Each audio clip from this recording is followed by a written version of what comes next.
ये मूवी की story new future में सेट है, जहाँ दुनिया के सबसे डेंजरस जानवर इंसान न्यूक्लियर बम को एक दूसरे पर फेंक कर ज्यादा हिस्सा अर्थ का रेत जमीन बन चुका है। सोसाइटी का सिस्टम पूरा कोलैप्स हो गया है, रिसोर्स इतने कम है कि जान बचाना मुश्किल। जो लोग बच गए रेडिएशन से, कोई बन गया विकृत मॉन्स्टर या किसी को हो गया है कैंसर, ल्यूकेमिया। जिंदा रहने के लिए लोग गैंग्स बनाकर रोज बराबर और वायलेंट तरीके से वाटर और ऑयल के लिए एक दूसरे को मार रहे हैं। सिर्फ एक बंदा मैक्स, जिसने सबसे दूर रहने का रास्ता चुना, क्योंकि रोड पर भटकती जिंदगी। उसके पास एक ही ऑप्शन था, चुपचाप जिंदगी निकाल देना। पर किस्मत ने कुछ और ही सोचा था। एक दिन बाहर निकलते वक्त कुछ वेडर्स ने उसको टारगेट कर लिया। स्पेशल स्पेयर बॉम्ब से उसकी गाड़ी को हवा में उड़ा दिया।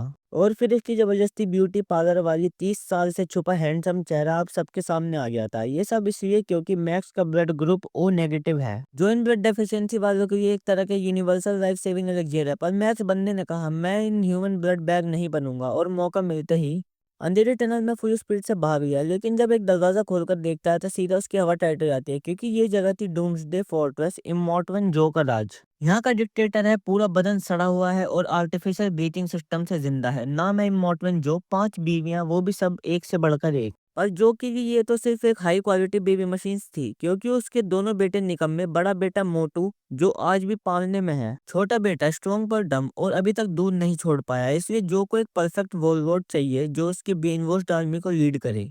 ये लोग तो मानते ही हैं कि जो ही दुनिया का सेवियर है, और जो भी उसके लिए मरेगा वो सीधा स्वर्ग पहुंच जाएगा। जो कि देव जैसी पावर का असली रीजन है उसका मोनोपोली, सबसे बड़ा रिसोर्स पर पानी। पर जो को पता नहीं है कि उसका टॉप कमांडर फिरोसिया उसके जुल्म और डिलीवरी से पक चुकी है, और एक सप्लाई मिशन के बहाने बीवियों को भगाने का प्लान बना लिया। जैसे ही रास्ता बदला, मोटो ने टेलीस्कोप से पकड़ लिया। जो ने तुरंत पैनिक मोड ऑन कर दिया। अबे साला, एक भी बीवी नहीं छोड़ी। वो ड्रम्स बज गई, वो रिंग्स रेडी, पूरा आर्मी चेस पर लग गई। इस बार डी और एक यंग फेनेटिक नक्स फाइटिंग चांस देखकर एक्साइटेड हो गया। पर सब बोले तू बीमार है, रुक जा। वो भी मैक्स का ब्लड ले रहा था। डॉक्टर ने वार्निंग दी, ट्यूब निकालते ही सीधा गुड बाय। और नक्स का जुनून इतना था कि मैक्स को गाड़ी के बोनट पर बांध दिया और ब्लड ट्रांसफ्यूजन चालू रखा। उसने वो चेस ज्वाइन कर लिए। मैक्स गुस्से में, भाई ये क्या पागल बनती है। फ्यूरियसा दूर निकल जाती है, पर वो एंटर करती है पॉक्यूपाइन क्लैन एरिया में।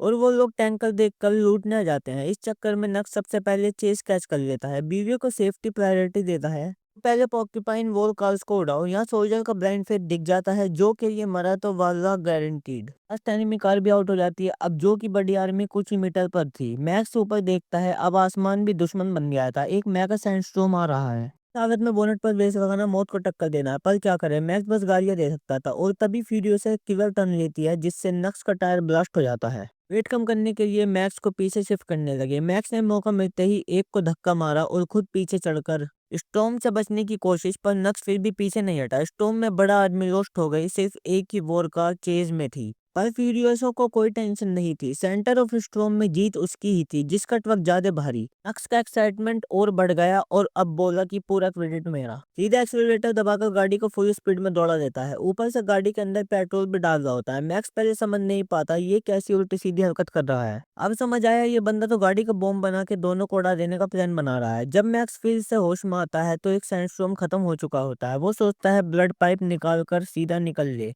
के पैर की लोहे की चैन अभी तक बंधी हुई है, और दूसरे एंड नक्स के हाथ में लॉक्ड है। चाबी नहीं है तो चैन नहीं खुल रही। मैक्स एक गन उठाता है, सोचता है कि इसका हाथ उड़ा दूं, पर गन वेद से भर चुकी होती है। गोली चल नहीं रही थी। अब क्या करे, सीधा दांतों से चबाने की लग जाता है। लेकिन जैसे ही पलट कर देखता है, ऑयल टैंकर थोड़ा ही दूर खड़ा होता है। मैक्स नक्स को उठाकर धीरे धीरे टैंकर की तरफ बढ़ता है। वहां वो 5 खूबसूरत औरतें अपना शरीर धो रही होती हैं। पहले उन्हें लगता है कि मैक्स इमॉर्टल जो का आदमी है, पर जब उसे ध्यान से देखती हैं तो उसे शक होता है कि ये उन जैसा नहीं लग रहा। मैक्स गन से एक प्रेग्नेंट लड़की को बोलता है, पानी का पाइप दो।